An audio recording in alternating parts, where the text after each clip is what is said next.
BJP. കേരളത്തിൽ LDF ഭരണം ആഗ്രഹിക്കുന്നു.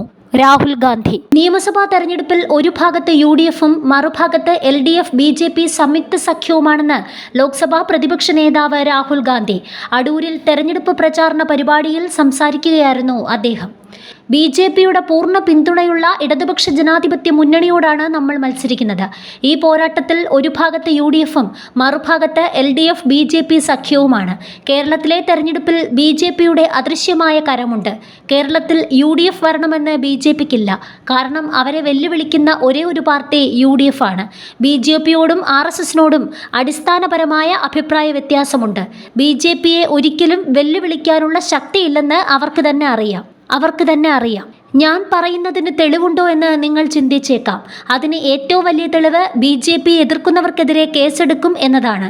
എൻ്റെ പേരിൽ 36 കേസുകളുണ്ട്. 55 മണിക്കൂർ എന്നെ ചോദ്യം ചെയ്തിട്ടുണ്ട്. കേരളത്തിലെ മുഖ്യമന്ത്രിക്കെതിരെ BJPയുടെ ഒരു ആക്രമണവും നടക്കുന്നില്ല. ഇത് തന്നെയാണ് ഏറ്റവും വലിയ തെളിവ്. അവർക്ക് നേരെ അന്വേഷണം നടക്കുന്നുണ്ടെങ്കിലും BJP അവർക്ക് ഭീഷണിയാകുന്നില്ല. ഇന്നലെ പ്രധാനമന്ത്രി കേരളത്തിലെത്തിയിരുന്നു. അദ്ദേഹം എവിടെ പോയാലും സംസാരിക്കുന്നത് ക്ഷേത്രങ്ങളെ പറ്റിയാണ്. എന്നാൽ കേരളത്തിലെത്തുമ്പോൾ അദ്ദേഹം ശബരിമലയെ മറക്കുന്നു.